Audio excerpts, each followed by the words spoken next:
Hi folks, so I officially finished my 90-day video diary yesterday, but I just wanted to do like another quick little kind of add-on video, sort of like a retrospective of like looking back over the last 90 days and kind of pinpointing a few things I wanted to kind of really focus on and highlight.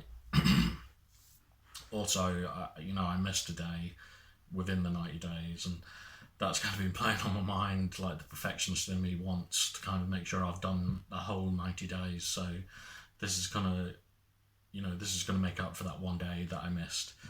But yeah, don't worry. After this, I'm done with the 90-day diary, so don't worry about it. I won't be doing any more videos like this. Not for a while anyway, I don't think. But I do have kind of some plans to do stuff, which I'll maybe talk about at the end.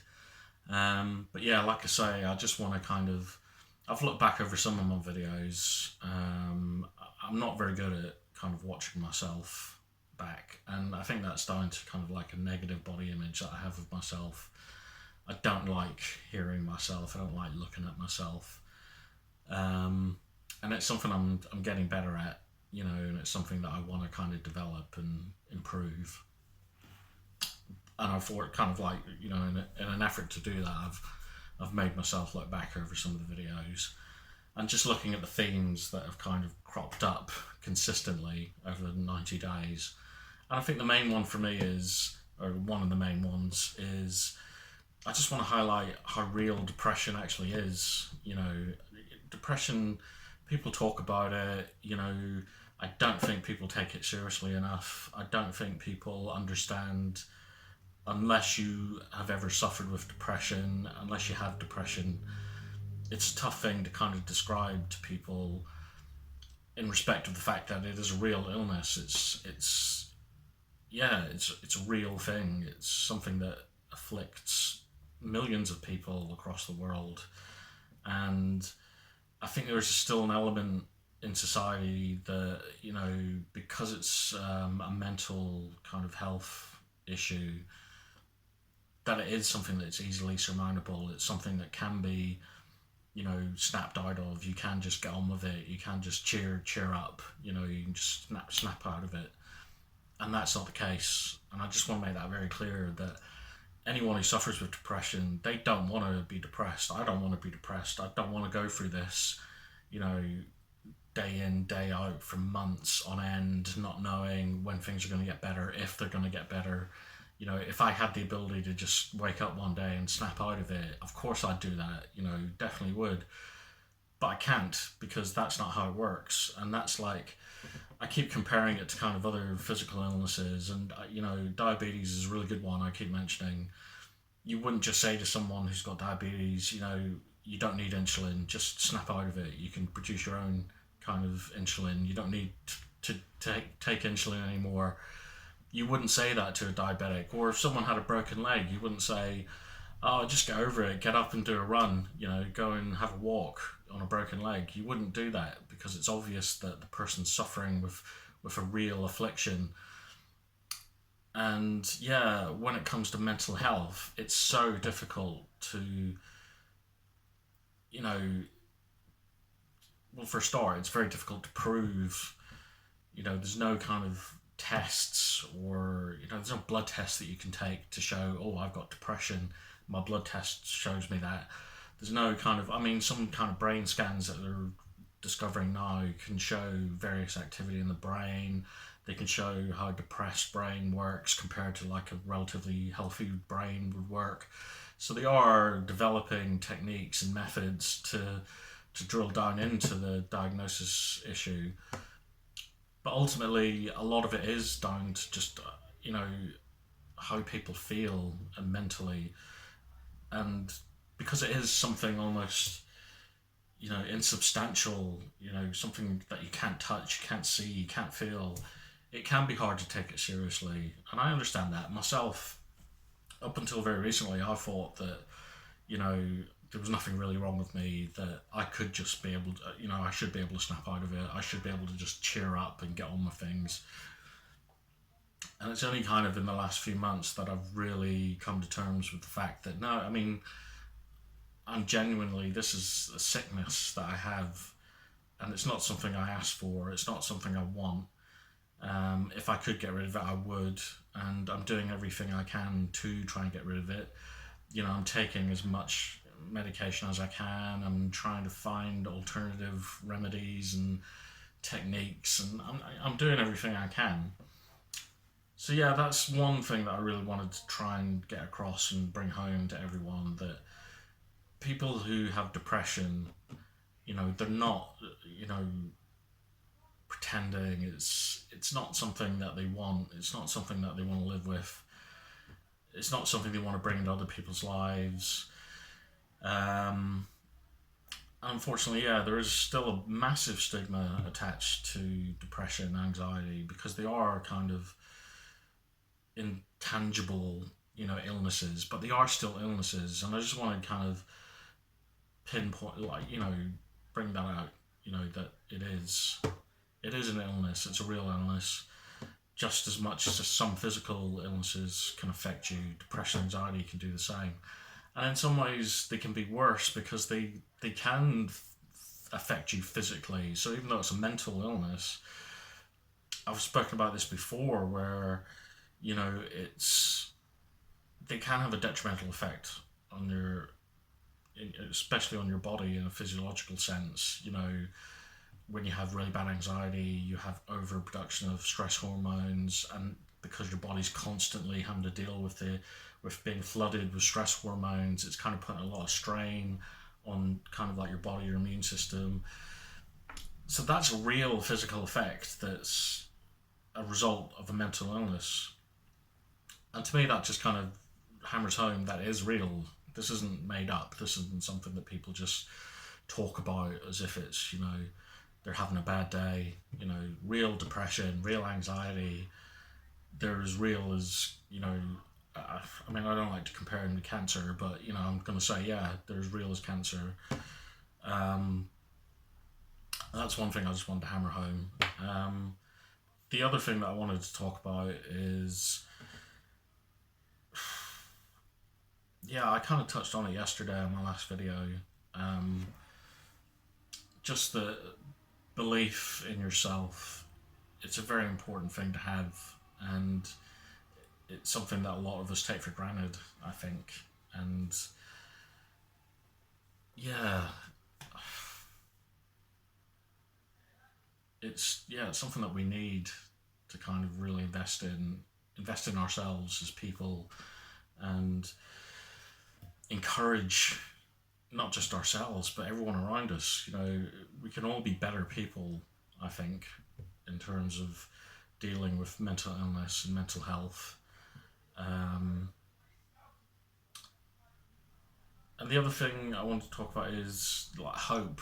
I think that for a lot of people who are depressed, and there is no hope. You can't see it. You can't feel it. You can't believe it. That there's hope that it's going to get better. That one day you will be better. When you're going through a deep depression, it's just almost impossible sometimes to imagine a time where you're not going to be depressed. But I want to kind of emphasize that there is hope, even when you don't feel it, even when you don't believe it. It is possible. There is hope that things will get better, and generally things do get better. I mean, life can be hard sometimes, and sometimes it's not easy to deal with, depression and anxiety. Sometimes it's nearly impossible to kind of live and function. But there are times where, you can break through, and when you do, you can see just how, good things could be, the potential that you have. And we all have that. We all have the potential to be happy in our lives and to have hope for the future. So, yeah, I want to get that message across, that even in the darkest times, even when you possibly can't comprehend the fact that things might get better, they can get better. And a lot of the times they will get better, even if it's temporary. Every time that you get better, it's one step closer to being better. And I think it's important for us to recognize those times, because for a depressed person, myself included, you only tend to focus on the bad times because, you know,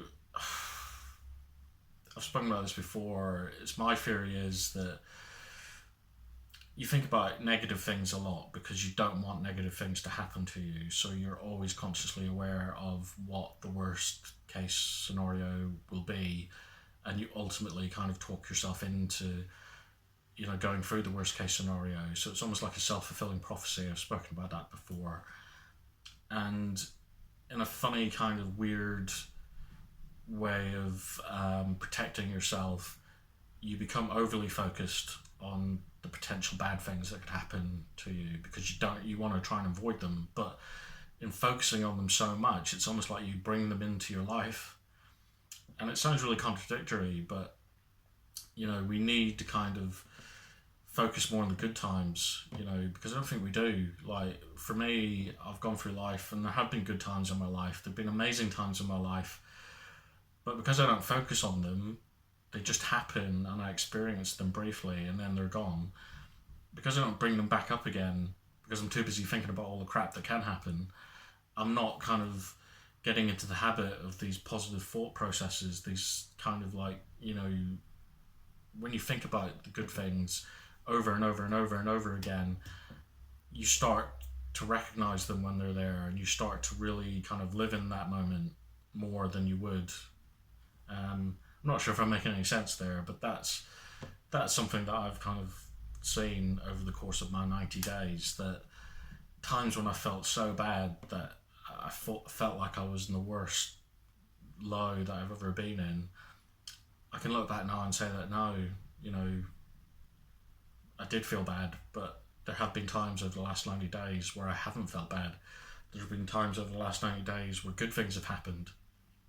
There have been times over the last 90 days where, I've seen hope and I felt it and I know it can happen and I believe it now.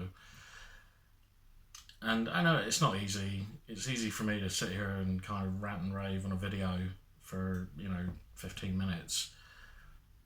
But it's something that we can all achieve. I really believe that now.